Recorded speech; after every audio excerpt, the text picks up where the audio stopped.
سلامونه د سبا نیوز ګرانو لیدونکو د نن ورځې تازه او مهمو خبرونو ته ښه راغلی. آیا طالبانو له ټرمپ نه څه غوښتي دي؟ د 2025 کال په جنوري کې د طالبانو ویان ذبیح الله مجاهد د امریکا د منتخب ولسمشر ډونالډ ټرمپ څخه غوښتنه وکړله چې د افغانستان بانک کنګال شوی دی او 9 میلیارده ډالر شتمني آزاده کړي. هغه وویل چې د دې شتمنۍ کنګل کېدل د افغانستان اقتصاد ته زیان رسوي او د افغانانو ژوند اغیزمن کوي. مجاهد ټینګار وکړ چې د دې شتمنۍ آزادول به د افغانستان اقتصاد پیاوړی کړي او د بشري بحران مخه به ونیسي. په ورته وخت کې د بشري حقوقو د څار سازمان د ټرمپ څخه غوښتنه کړې وه چې په افغانستان کې د ښځو د حقوقو ته جدي پاملرنه وکړي او طالبان د خپلو اعمالو حساب ورکولو ته اړ کړي. د دې سازمان د ښځو د ځانګړي مرستیال هیډر بار وویل چې ټرمپ باید افغان ښځو او نجونو د حقوقو د خوندیتوب لپاره ګامونه پورته کړي او طالبان د ښځو او نجونو په وړاندې د ترسره شوي جنایتونو په اړه حساب ورکولو ته اړ کړي. د دې غوښتنو په ځواب کې ټرمپ ویلي چې تر هغه چې طالبان د امریکا پاتې شوي وسلې او نظامي تجهیزات بیرته ورنه کړي له هغوی سره به هیڅ ډول تعامل ونه کړي.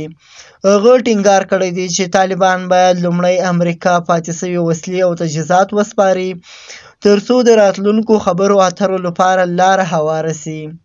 د دې ترڅنګ ټرمپ په خپلو وروستیو څرګندونو کې ویلي دی چې امریکا په افغانستان کې څارونکي سترګې او غوږونه لري او د اړتیا په صورت کې به ګامونه پورته کړي. هغه زیاته کړه چې د طالبانو کړنې په وخت سره څاري او د اړتیا په صورت کې به مناسب اقدامات وکړي. په پایله کې که څه هم طالبان له ټرمپ څخه د افغانستان بانک د کنګل شوي شتمنۍ د آزادولو غوښتنه کوي. ټرمپ په ځواب کې د طالبانو څخه د امریکا پاتې شوي وسلې او تجهیزات د بیرته سپارلو غوښتنه کړې او ټینګار یې کړی دی چې تر هغه چې دا غوښتنې نه وي پوره شوې له طالبانو سره به هیڅ ډول تعامل ونه کړي. بلې خواته ډیری خلک پوښتنه کوي چې آیا عمران خان، منظور پښتین او مارنګ بلوچ ته څه پیغام لیږلی دی. د دې په اړه به تاسو ته موږ لنډ معلومات درکو.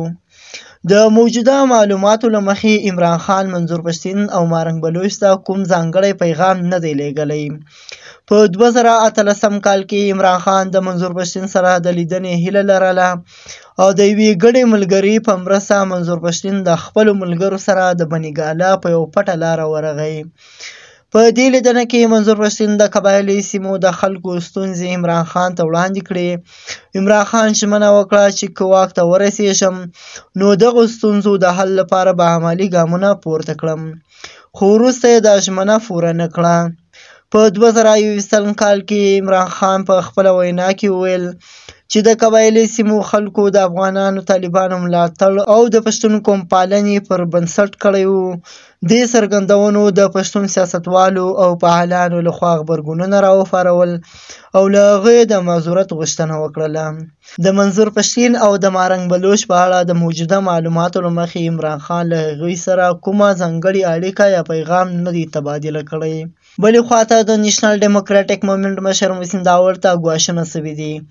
د ملي جمهوري غورځنګ مشر او د پښتون سیاستوال محسن داوړ د جنوري په 22 نیټه له مشال راډیو سره په مرکه کې وویل د پاکستان استخباراتي او امنیتي ادارو ورته ویلي دي چې افغان طالبان د وژلو نیت لري.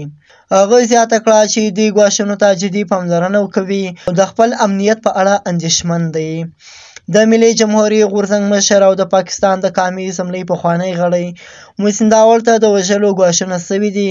د جنوري په 2025 کې پېښور پولیسو ته هغه ته خبر ورکوی شوی ده چې افغان طالبان د پاکستاني طالبانو په مرسته د هغه د وژلو پلان لري او د دې لپاره $5 میلیون انعام ټاکلی دی.